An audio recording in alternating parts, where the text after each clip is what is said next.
नमस्कार मित्रांनो, मी प्रवीण राऊत.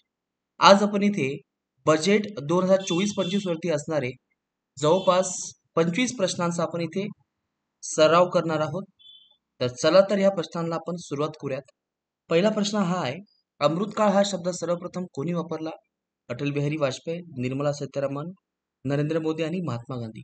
तर अमृतकाळ हा शब्द सर्वप्रथम नरेंद्र मोदी यांनी हा वापरला असेल. 2022च्या 15 ऑगस्ट 2022च्या या दिनी नरेंद्र मोदी यांनी लाल किल्ल्यावरून भाषण देत असताना अमृतकाळ हा शब्द सातत्याने वापरलेला आहे.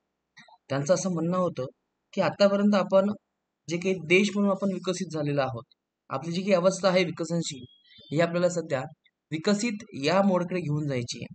यासाठी यांनी हा अमृतकाळ हा शब्द वापरला असेल आणि हा शब्द 25 वर्षासाठी असणार आहे पुढच्या 2022 पासून तर 2047. थोडक्यात हा सरकारचा एक अजेंडा आहे, एक ब्लू प्रिंट आहे की ज्यामध्ये सरकारला या 25 वर्षासाठी एक आराखडा तयार करायचा आहे. यासाठी सरकारने हा शब्द वापरला असेल अमृतकाळ. याचे उत्तर आहे 3 नरेंद्र मोदी. नंतर आहे, सर्वाधिक वेळा सलग अर्थसंकल्प सादर करणाऱ्या अर्थमंत्री कोण आहेत? तर याचं उत्तर आहे निर्मला सीतारामन. निर्मला सीतारामन यांनी आतापर्यंत सलग 7 वेळेस हा अर्थसंकल्प मांडलेला आहे आणि 6 वेळेस मांडण्याचा जो काही पराक्रम जो आहे तो केलेला असेल मोरारजी देसाई यांनी. पुढचा प्रश्न आहे, भारताला विकसित भारत बनवण्यासाठी 2047 पर्यंत भारताची अर्थव्यवस्था किती ट्रिलियन डॉलर बनवण्याचे उद्दिष्ट आहे? 2047 पर्यंत आपण जाणार आहोत तेव्हा आपली अर्थव्यवस्था किती असेल? तर याचं उत्तर आहे 30 ट्रिलियन डॉलर. आज आपण सध्या जवळपास 3 ट्रिलियन डॉलरवरती सध्या थांबलेलो आहोत आणि लवकरच आपल्याला ह्या 3 ट्रिलियन डॉलरवरून आपल्याला जवळपास 30 ट्रिलियन डॉलर जायचं आहे. म्हणजे आज आहे 2024 आणि लवकरच आपल्याला पुढच्या जवळपास 23 वर्षामध्ये आपल्याला हा टप्पा पूर्ण करायचा आहे. म्हणजे एका वर्षामध्ये आपल्याला खूप मोठ्या प्रमाणामध्ये इम्प्रूव्हमेंट करावी लागेल.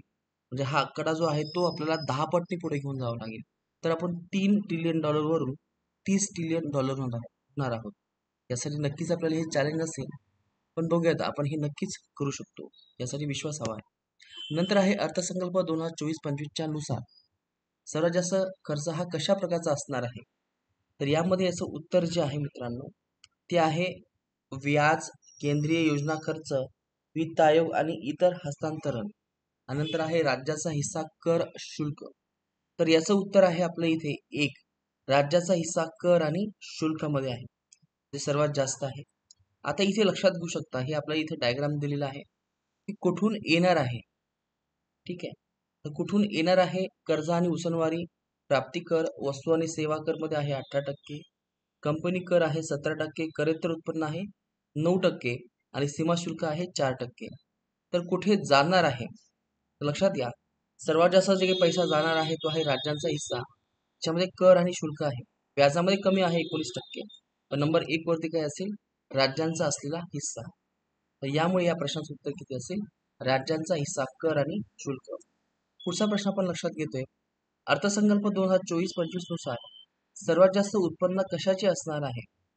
तर सरकारला सर्वात जास्त पैसा हा कुठून येणार आहे? तर याचं उत्तर आहे कर्ज आणि उसनवारी. मागे आपण इथे लक्षात घेतलं असेल की कुठून येणार आहे, हे आहे जवळपास 27% कर्जाच्या स्वरूपामध्ये. यामुळे खूप मोठी असणार आहे. याचं उत्तर आहे एक. नंतर आहे, अर्थसंकल्प 24-25 नुसार सर्वात जास्त कर उत्पन्नाचा वाटा कशापासून मिळणार आहे? प्राप्ती कर, वस्तू कर, सेवा कर. तर हा प्रश्न थोडासा वेगळा आहे. कर्ज आणि उसनवारी ही नंबर 1 ला आहे, पण इथे आपला शब्द जो आहे तो आहे कर उत्पन्न. तर याचं उत्तर अपेक्षित आहे आपला इथे प्राप्ती कर. आता याचं कारण काय मित्रांनो, तुमच्या इथे लक्षात यायला हवं, कारण की वस्तू आणि सेवा कर हे आतापर्यंत नंबर 1 ला होतं, परंतु आता ह्या 24-25 मध्ये हे नंबर 2 ला गेलेलं आहे. म्हणून इथे या प्रश्नाचं उत्तर इथे आपल्याला 2 असं अपेक्षित आहे. नंतर आहे, खालीलपैकी कोणत्या अर्थमंत्र्यांनी सर्वात जास्त तास अर्थसंकल्प भाषण केलेले आहे? तर नक्कीच हा क्रमांक कोणावरती जाणार आहे? निर्मला सीतारामन. पण शब्दांमध्ये जर विचार केला तर याचं उत्तर आहे मनमोहन सिंग. सर्वात जास्त शब्द हे मनमोहन सिंगने यूज केले असतील आणि वेळ असेल तर निर्मला सीतारामन. भारतामध्ये सध्या सर्वाधिक प्राप्त दर किती आहे? तर हा जवळपास आहे 30%. जे आपल्याला 15 लाखापेक्षा अमाऊंट जर जास्त असेल तर त्याच्यावरती हा कर इथे लागत असतो. नवीन कर प्रणालीनुसार किती लाख रुपयापर्यंत उत्पन्न असलेल्या करदात्यांसाठी कोणतेही कर दायित्व नाहीये. तर उत्तर आहे 7 लाखापर्यंत तुम्हाला 1 रुपयाही कोणाला कर देण्याची आवश्यकता नाही. कारण की 7 लाखापर्यंत टॅक्स डिबेट आहे, रिबेट आपण त्याला म्हणतो. म्हणजे समजा तुमचं इन्कम 5 लाखापर्यंत असेल, तुम्हाला नक्कीच पैसा द्यावा लागेल. परंतु जर ते 7 लाखाच्या आत असेल, तर मला इथे थोडक्यात हे म्हणायचं आहे, 7 लाखापर्यंत तुम्हाला पैसे देण्याची आवश्यकता नाही. भारतामध्ये सध्या सर्वाधिक कमी प्राप्ती दर किती आहे? तर हा किती आहे सध्या 5%. ते 7 लाखापेक्षा पुढे तो लागू होतो, 7 ते 10 लाखापर्यंत. भारतामध्ये सध्या खालीलपैकी कोणत्या रकमेवर 0% प्राप्ती कर दर आकारला जातो? तर याचं उत्तर आहे 0 ते 3 लाखापर्यंत. नंतर आहे बघा, इथे आहे 0 ते 3 लाख 5, 3 ते 7 लाख 5%. पण हे कधी माहिती का, 7 लाखाच्या वरती जर इन्कम गेलं असेल, त्याच्या पहिल्या 3 लाखावरती जे काही उत्पन्न असेल आपलं, हे 5% असा इथे अर्थ आहे. अर्थसंकल्प 2024-25 मध्ये परकीय कंपनीसाठी महामंडळ कर 40%हून किती टक्के केला आहे? कोणता कर असेल? महामंडळ, कॉर्पोरेशन टॅक्स. तर आधी हा 40% होता, आता हा केलेला आहे जवळपास 30%. एवढ्या मोठ्या प्रमाणामध्ये इथे कपात केलेली आहे. अँजल कर हा केंद्रीय अर्थसंकल्प 24-25 मध्ये रद्दबदल करण्यात आला आहे. हा कर खालीपैकी कोणत्यावर लागू होतो? लिस्टेड कंपनी, अनलिस्टेड कंपनी, भारतातील सर्व कंपनी आणि स्टार्टअप. तर नक्कीच हा स्टार्टअप वरती लागू होतो, हे लक्षात घ्या. भारतातील सर्व कंपन्या हा ऑप्शन इथे चुकीचा आहे. उत्तर आहे 1 केवळ ड. भांडवली मालमत्ता कर हा कोणत्या प्रकारचा आहे? कॅपिटल गेन्स हा आपला प्रत्यक्ष कर आहे. अर्थसंकल्प 24-25 मध्ये खालीलपैकी सर्वाधिक खर्च हा कशाला केलेला आहे? तर इथे आपण लक्षात घेऊ शकतो, सर्वाधिक खर्च हा जवळपास 4,54,000 कोटी हा डिफेन्सवरती आपण हा खर्च केलेला आहे. याचं उत्तर आहे 3. पुढचा प्रश्न आहे, पूर्वोदय योजनेअंतर्गत भारताच्या पूर्वेकडील खालीलपैकी कोणत्या राज्याचा समावेश नाहीये? पूर्वोत्तर राज्य म्हटलेलं आहे. बिहार, झारखंड, पश्चिम बंगाल आणि छत्तीसगड. नक्कीच छत्तीसगडचा समावेश नाहीये. भारताला 2047 पर्यंत विकसित देश म्हणून स्थान मिळवण्यासाठी कोणते 4 स्तंभ सांगितले गेलेले आहे? याचा ऑप्शन आहे ज्ञान, जी फॉर गरीब, Y for youth, A for अन्नदाता आणि एन फॉर नारी. तर यापैकी सगळे हे ऑप्शन्स आहेत. याचं उत्तर आहे 4. भारत कोणत्या वर्षापर्यंत दारिद्र्यमुक्त होण्याचे उद्दिष्ट ठेवले आहे? तर आहे 2047 पर्यंत. भारताला पीव्हीटीजी मध्ये किती गटांचा समावेश आहे? पीव्हीटीजी म्हणजे आदिवासींचा असा गट आहे की जो खूप मागासलेला आहे. लोकर समितीनुसार याचं डिवायडेशन केलं असेल आणि त्याला म्हणतो आपण vulnerable, particular vulnerable tribal group. त्याची संख्या आहे सध्या भारतामध्ये 75.